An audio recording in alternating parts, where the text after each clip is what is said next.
SIR করুন আর FIR করুন, দম থাকলে মানুষের ময়দানে বিচার হবে, জনগণের আদালতে বিচার হবে। আসুন, কোর্টেও আপনাদের ষড়যন্ত্র ধোপে টেকেনি, আর মানুষের ময়দানেও, জনগণের ময়দানেও টিকবে না।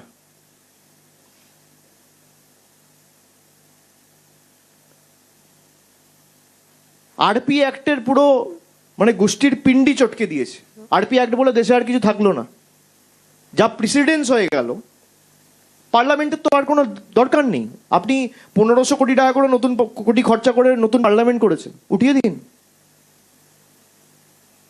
পার্লামেন্টে যে আইন পাস করানো হয়, দেশের বিচার ব্যবস্থার তো কোনো দরকার নেই। সব নরেন্দ্র মোদী, অমিত শাহরা বসে ঠিক করুক, জ্ঞানেশ কুমারদের মতো 4টে পুতুলকে বসিয়ে। অন্যরা প্রতিবাদ প্রতিরোধ করেনি, কষ্ট হয়েছে, হয়তো হজম করেছে। বাংলা তো হজম করবে না, এটাই তো পার্থক্য বাংলা আর অন্য রাজ্যের মধ্যে। আরপি অ্যাক্ট এম্পাওয়ার করছে ইআরওকে, এইআরওকে, আর আপনি একটা পিছনে করে গুজে দিচ্ছেন মাইক্রো অবজারভার। তাহলে আপনি সব জায়গায় লাগান। কই অন্যান্য জায়গায় তো মাইক্রো অবজারভার নেই, রাজস্থানে নেই, গুজরাটে নেই, উত্তরপ্রদেশে নেই, বাংলায় কেন? বাঙালির নাম কাটতে হবে।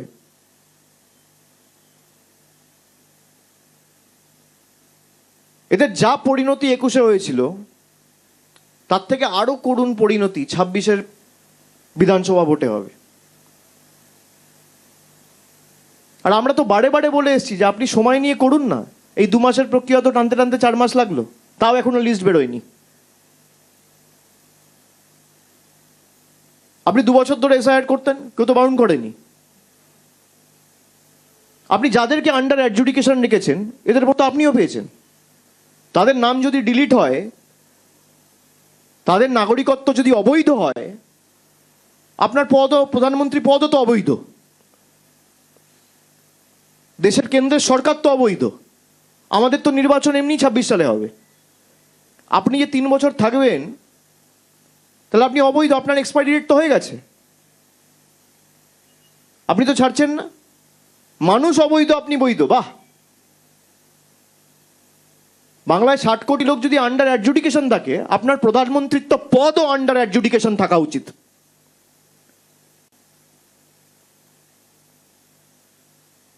হোম মিনিস্টারের পদ আন্ডার অ্যাডজুডিকেশন থাকা উচিত। এই সরকার যারা রাষ্ট্রপতি নির্বাচিত করেছে, সেই রাষ্ট্রপতির পদও, বা যিনি এখন পদে রয়েছেন, সেটাও আন্ডার অ্যাডজুডিকেশন থাকা উচিত। যারা গভর্নর হয়ে, সেন্ট্রাল রিপ্রেজেন্টেটিভ হয়ে নমিনেটেড হয়ে যাচ্ছেন, সব আন্ডার অ্যাডজুডিকেশন থাকা উচিত। মানুষকে আপনি আন্ডার অ্যাডজুডিকেশন রাখবেন আর নিজে ফুর্তিতে ঘুরে বেড়াবেন। অন্য রাজ্যের মানুষ আপনার ফাঁদে পা দেবে, বাংলার মানুষ পা দেবে না। এই কারণেই বাংলা 4টে রাজ্য থেকে আলাদা। আমাদের দলনেত্রী মমতা বন্দ্যোপাধ্যায়, রাজ্যের মুখ্যমন্ত্রী, তিনি নিজে সুপ্রিম কোর্টে কেস ফাইল করেছেন, এবং সংবিধান আমাকে সেই সুযোগ দিয়েছে যে আমার কেস আমি নিজে লড়তে পারি। তিনি নিজে লড়েছেন তার কেস। দেশের সর্বোচ্চ আদালতে তিনি নিজে সশরীরে উপস্থিত হয়ে সাধারণ মানুষের জন্য প্রশ্ন করেছেন। গত ফেব্রুয়ারি মাসে সে চিত্র আপনারা দেখেছেন। অন্যান্য যে বিরোধী দলের নেতা নেত্রীরা আছে, না আছে রাস্তায়, না আছে কোর্টে, না আছে পার্লামেন্টে, কোথাও নেই। খালি টিভি চ্যানেল আর সোশ্যাল মিডিয়ায় যত বিপ্লব। মমতা বন্দ্যোপাধ্যায়ের দাবি, তৃণমূলের দাবিকে তো সুপ্রিম কোর্ট মান্যতা দিয়েছে। আমরা হিয়ারিং ভেন্যুর সংখ্যা বাড়াতে বলেছিলাম, ডিসেন্ট্রালাইজ করতে বলেছিলাম, করেছে। লজিক্যাল ডিসক্রিপেন্সি লিস্ট করতে বলেছিলাম, পাবলিশ করতে বলেছিলাম, করেছে। সুপ্রিম কোর্ট বলেছে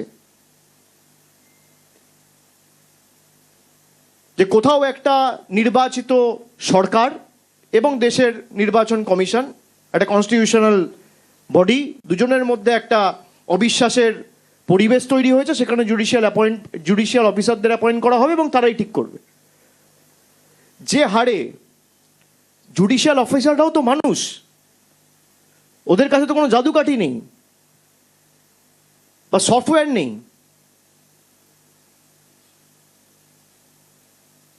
ষাট লক্ষ কেস যদি আন্ডার অ্যাডজুডিকেশন থাকে, সব মিলিয়ে খুব বেশি হলে 500 জুডিশিয়াল অফিসার কাজ করছে।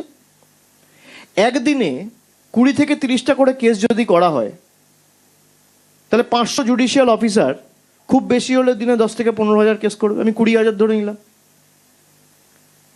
তাহলে 60 লক্ষ কেস ক্লিয়ার করতে কতদিন লাগবে? নেই করে 4 মাস। এটা মার্চ, এপ্রিল, মে, জুন। তাহলে ইলেকশন হবে কি করে? বিজেপি চায় না ইলেকশন হোক।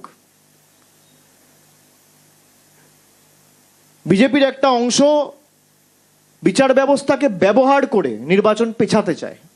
তার কারণ এরা জানে যদি নির্বাচনে যাই ভোকাট্টা হয়ে যাব। বিজেপির মিছিল মিটিংগুলো দেখুন না, এসআইআর ওখানে হয়েছে, যত ডিলিশন ওখানে। যাও 2-4 জন ছিল, কেউ নেই।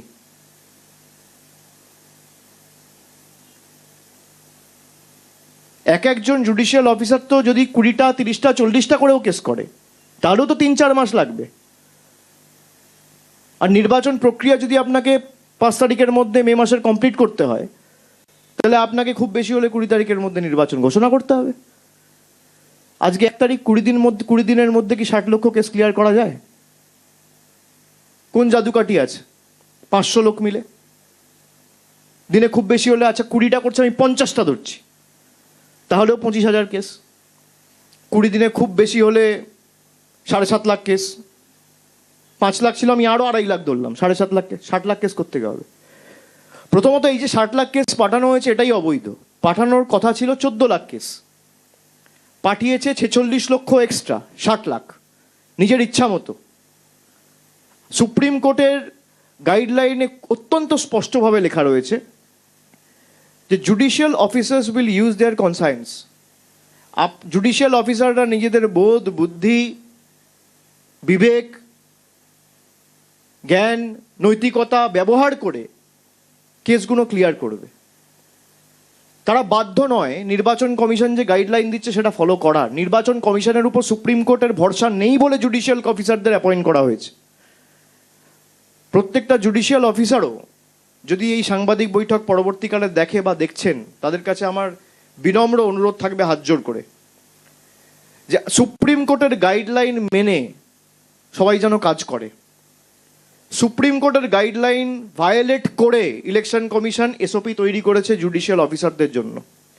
সেই এসওপি তৈরি করার ক্ষেত্রে কোনো রকম রাজ্য সরকারের কোনো প্রতিনিধির সাথে আলোচনা করেনি, যেটা সুপ্রিম কোর্টের অর্ডারের পরিপন্থী,